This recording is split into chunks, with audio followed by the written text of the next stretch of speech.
Talks, episode 30. In Dame's World, it's your boy Dame. Subscribe to Dame's World if you haven't. If you have, then you already know. So you ain't gotta ask, my nigga. We got content ranging. We got Steph Curry KD range out here in Dame's World. We got the real talks. We got breaking down those bars. We got eye test debates in which I believe I found it, but we not gonna speak on that right now. We got great moments in movie history. We got talking about social, political. We got everything in Dame's World if you missed it. Today's my favorite segment of the real talks, and we at episode 30. Dirty 30. Which is a blessing to be this far. Today's episode, I had a conversation with one of my good friends, someone who I consider a sister, family, about discipline, which led me here and forced me. I felt compelled to do this. Why? Because many of us are parents, and many of us are in a position to discipline the youth. Also, many of us grew up with parenting or in a system that lacked discipline. So we gotta bring right to the table what the fuck is discipline and how do we discipline adequately? How do we discipline to where our kids is gonna be able to function outside in society well? Because that's the goal of discipline. A lot of the times in our society we misconstrue discipline with just yelling and punishing the child. Oh, I'm disciplining them. But there's so much more to discipline. It's more nuanced than just telling your kid to get off the couch. You feel me? So, in Dane's World, we're going to break down the best way we can what discipline is. But first, we must start with a premise or a pretense or some sort of grounds. What I've come to understand is these words are arbitrary. Depending on who you ask, you get a different meaning. So, in Dame's World, I'm going to come up with grounds that we all can at least remotely accept in order to break down and establish how to be good at the grounded definition of discipline. So, the dictionary's definition, which is partial grounds, and I'll put more to what I think. The practice of training people to obey rules or a code of behavior. I agree with that part. The practice of training people or kids. Yeah, they discipline grown men too in the army. So, training people to obey rules, to follow rules, or a code of behavior. I agree. Their second part is using punishment to correct disobedience. Now, that's only half the part. Punishment to correct disobedience is to gear your child in the discipline realm of what they shouldn't do behavior-wise. But that's only half because you not only punish them for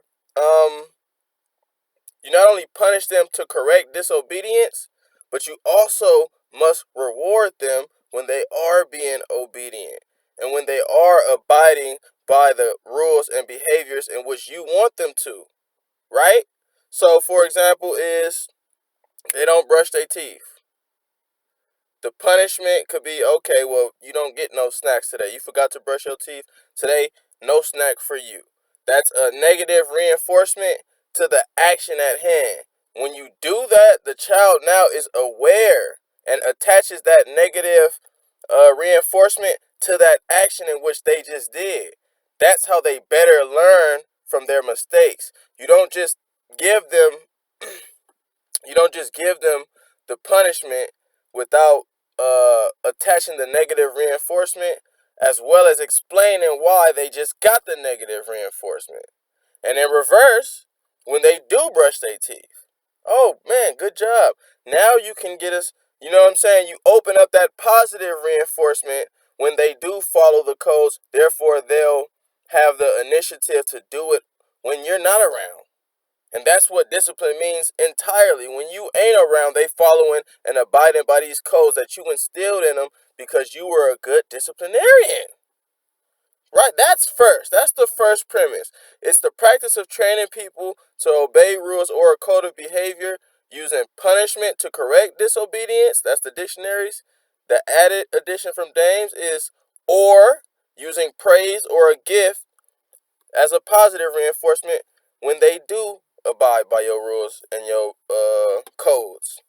So that's out the gate. You feel me? That's the premise for discipline. It's a two-way street. It's not just punishment, it's also rewards if you're a disciplinarian. It's about balance. Everything in this life is about balance, man. Once you learn that, you're going to learn how to navigate in every field you're capable of navigating in.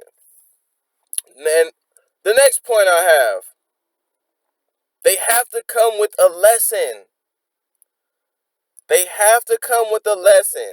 Not just the order, not just the negative or positive reinforcement, because you don't want your kid to just brush their teeth for a snack, right? You have to attach a lesson to brushing your teeth so they can be aware of the benefits. So when, again, you're not around, remember the goal is for them to be fit in society when your ass ain't around. Just because they follow rules when you around, that don't mean that they'll do it when you're not around. So they're essentially not disciplined. They're just abiding by you because you're the master hierarchy of the house. They could do it out of fear, right? So essentially they're not disciplined. They're just scared of your authority. So that's when the lesson has to come. So again, back to the teeth. You don't brush your teeth, you get negative reinforcement, you can't get a snack. But then when the lesson comes, let me tell you why, little nigga. You want teeth? You like smiling? You want your breath stinking? You start pointing out to that kid all the consequences, pros and cons. Point out all the consequences, pros and cons to not brushing your teeth. Because what you also want to know in discipline is the rules and codes of behaviors that you're instilling. They have to be beneficial for society. You can't just tell these niggas to do anything. You feel me? That's not instilling discipline in society. That's for your own selfish behavior. Go do my laundry. Go wash my dishes. Go make my plate. If you disciplining your kid in that regard, you're making a slave. You're not making somebody to be better out for society. What the fuck is the benefit of him or her doing your laundry consistently, right? So you have to check your rules and codes. So when we talk about brushing your teeth, you can pull out the pros and the cons. Hey, this is the pro. You don't have to do that labor. Here are the cons. Your teeth may fall out. Your teeth may get yellow. Your teeth may start hurting as an effect. You may have to go to the dentist, little nigga. You don't like the dentist, do you? So when you attach the lesson to it, that's completing the discipline process of giving them a command or a rule to obey, attaching a positive reinforcement or a negative if they do or do not obey, and then attaching that lesson. That lesson must come. A lot of black parents that I grew up with give you because I told you so. They're the dictator and the authoritarian, and it's, oh, do this because I told you so. Which to me I think is unfair for the child, and it doesn't benefit them cognitively. A lot of kids are skeptics. A lot of kids want to know why, daddy, why, mama, and then you should have the capacity to tell them why. And that's my next slide, so I already got there. Asking why is not a bad thing. Your kid should not get punished by asking why. And I know you feel that way because you probably have genes rooted in that authoritarian dictatorship realm in which your parents instilled in you. Our parents was like that growing up. In our era, in my era. Not saying y'all's parents, but in my era, a lot of parents was like, hey, go take out the trash. Why? Don't ask no questions. Again, that's discipline, but that's not completing the disciplinary process because now your kid doesn't really know why they're doing what they're doing. They're getting the job done, but they don't know why. So when you're not around, it don't even I don't know why I'm doing. Fuck that shit. But when you attach why, bro, we gonna have a hoarded house. It's gonna stank in here. We need space. You give just give elaboration to why you disciplining them and what you're disciplining them in. If you have no reason, at all, then maybe you need to reevaluate your rules and your codes of behavior. If you want them to rub your feet, you one of them parents, rub my feet. Why? Just rub my feet. You don't ask why.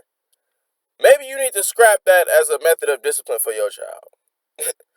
Maybe them going to get your remote all day ain't the best disciplinary method. It's not something you should instill because that's a subordination, enslaving type role to just have them doing things for you all day. I know you feel like you deserve that because you pay the bills and you do all that shit around the house. That's fine. I mean, give the kids some labor, but not to the point of where it's enslaving them. I know I've seen parents I've firsthand make their kids do everything just because they their kid. And to me, that's not adequate reasoning. And I don't think that's fair for the kid. I know a lot of you adults are, fuck them kids. They don't need fairness. I pay the bills, I cook the food. I get it. But how do you want them in society? Do you want them to be subordinate? They could fuck around and be in a relationship doing the dishes, doing the laundry, doing everything with their spouse, not because that's what they grew up in the household. That's what they taught was right. That's what they were disciplined in. And now they're being taken advantage of by their spouse. So that's another key point. Asking why is not a problem, and you have to attach a reason to see if your rules are even sufficient. The next key point, which is key, very key. All kids are different. If you got one method to discipline every kid, you slip it. Your observation needs to get tuned up a bit. You have to be able to read and discern each kid individually. We're all individuals, but we're all interconnected. That's why this shit is a duality and a lovely existence, because we have a distinction within ourselves, but we all have an attachment between each other. That's why we want to look out. That's why we want to discipline kids. That's why kids love us infinitely, eternally, pure. So that individuality is why you have to gauge each kid differently. Let's say you whoop kids. Some kids don't care. I've been around some kids, and even after some thought, I've been that kid to where it's like, okay, this shit is momentary. So I get in trouble, I get a whooping, it lasts a minute at best, I'm no longer in trouble. So for a kid like that, whoopings don't work. Yelling. To me, yelling should never work, honestly. But again, every kid is subjective, so maybe a kid responds to yelling. It's just that subconscious message you're giving to the kid automatically is a subordinate position. It automatically is an inferior position to where if another adult yells at him outside, her outside, or a spouse again, then they are going to curl up in the same way they did when daddy or mama was yelling at them. It scares them, it frightens them. You can see the shock factor on them, and it's almost a fight or flight reaction a lot of the times when you yell at them. So now they can't even process logically the lesson you're trying to get out of this, because you yelling and they in shocked. Shocked. I seen many kids, they don't even know how to fucking respond to yelling. I seen adults who don't know how to respond to yelling, probably because they got yelled at as a kid and still never learned how to respond from that. So all kids being different, knowing how to get your kid to respond means trying new methods. Okay, the whooping don't work. Okay, nigga, hold some books in the corner. Here's 4 books. He don't like that. Okay, now that's how he responds. If I want him to get him to do and behave right, as a consequence for not doing it, I had a nigga hold books. I take away his video game, his favorite toy. There's many ways, and that's another thing right there. We black folks, we so bland with our shit, and we're the most creative beings to ever exist in the history of history. So to just be whooping and yelling, it almost denies your essence of being original and having flavor and switching this shit up. Run up. Come on, kid, you finna run a suicide. You finna hold some books. You finna read 2 chapters from this book I got, and you finna summarize in 2 pages. There's things in this world that they don't like doing that may help them later, that you can discipline them in to where you get a double whammy. They getting punishment, but they also getting a reward at the same time. Rather than a whooping, which is temporary, painful for a little bit, they might or might not learn from it, and it's just it's a murky area when you get to whoopings and yelling. I'm not against whoopings, honestly, because there's a magnitude to this shit. Like Martin said in his stand-up, you don't just punch a nigga for not eating a Rice Krispies. But at the same time, a little pat on the hand, a little spanking on something to let them know again that wasn't a good thing. I'm not against that. But there are other mechanisms. Parents must know that.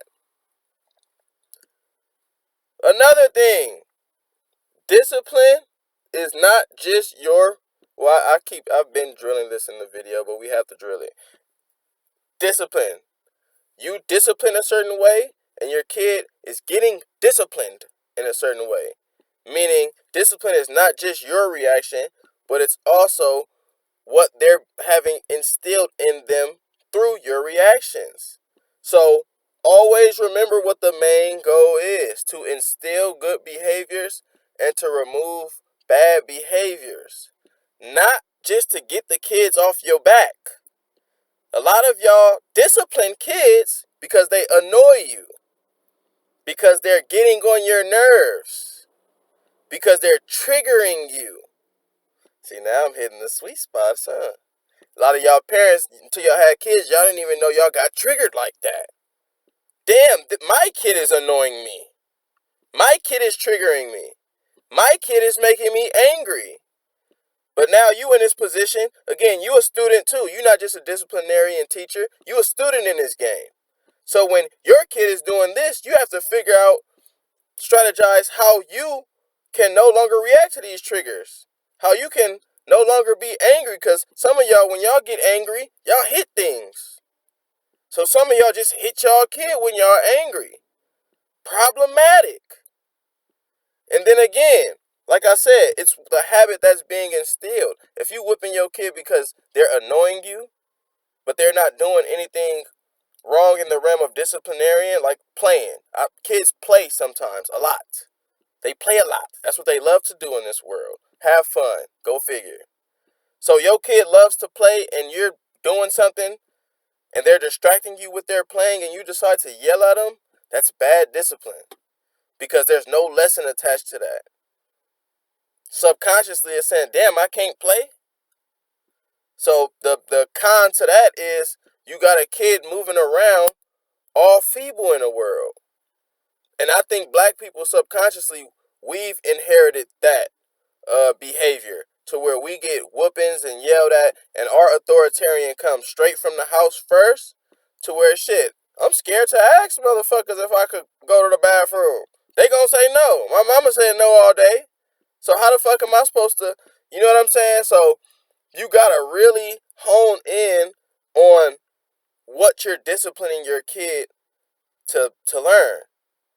Playing around ain't a bad thing. In certain circumstances, yeah. Running around in the grocery store, trampling over, throwing, hey, don't be acting like that, brother. This is why. You feel me? This ain't your playpen. I get it. But it's always a balance. You gotta know when, you gotta know when not. What else we got?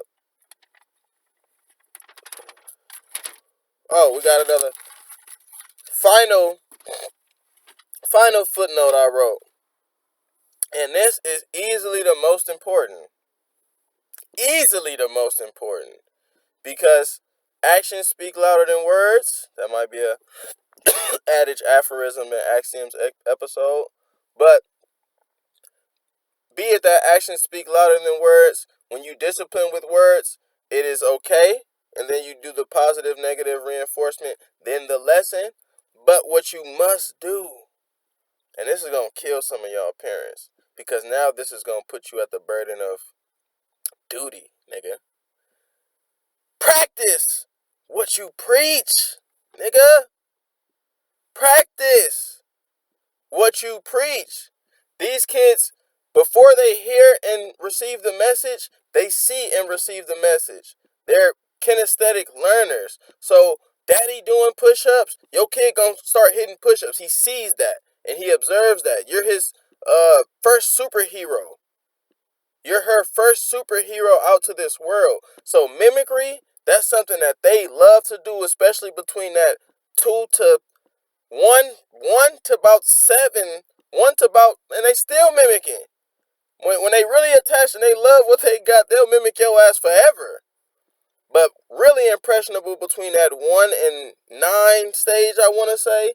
So if you brushing your teeth, if you taking showers, if your room clean, if you are well mannered when you talk to other people, if you don't yell, if you have emotional intelligence, and they see that, that teaches them way more than your words. And on the contrary, when you tell a nigga to clean their room, when you tell a kid to clean their room, kids ain't stupid. Y'all think kids are stupid? Yes or no? Kids are more intelligent than you can comprehend. They're just not knowledgeable of this realm. That's why they need you to discipline them in this realm. But the way they receive signals, they're geniuses, baby geniuses, nigga. So your kid ain't stupid. So when you tell them, clean up the room, that motherfucker gonna look around at his room. He might clean it a couple times, but he might go take a look at your room. And your shit dirty. And he like, wait a minute. He or she, interchangeably. Wait a minute. This nigga told me to clean up my room and his room dirty. My daddy. That's illogical. He ain't practicing what he preach. His room is dirty. Obviously, it's something right about his dirty room because he keeps it dirty. So why is he telling me I'm gonna follow his lead? My room dirty. Now both the rooms dirty, and your word got undermined by your actions. Your word got undermined by your actions. As much as you tell him to clean up your room, clean up his room, your room ain't clean. So them words don't hit as hard. When you tell him to clean up your room, clean up his room, and your room is clean, then now that word has grounds behind it. With the actions. That's why they say actions speak louder than words, nigga. And to me, that's the most key component in discipline. All of those things combined. So you have leading by example. You have attaching positive reinforcement to good obedience and good behaviors, and attaching negative reinforcements to bad ideas and bad behaviors. You have not just solely giving orders like a tyrannic leader. You have knowing that all kids are subjective and different in their experience, so you can't treat every kid the exact same. They have different reactions, different signals. And then you have knowing that discipline is not just your method, but it's also the practice in which you're trying to instill good habits or remove bad habits.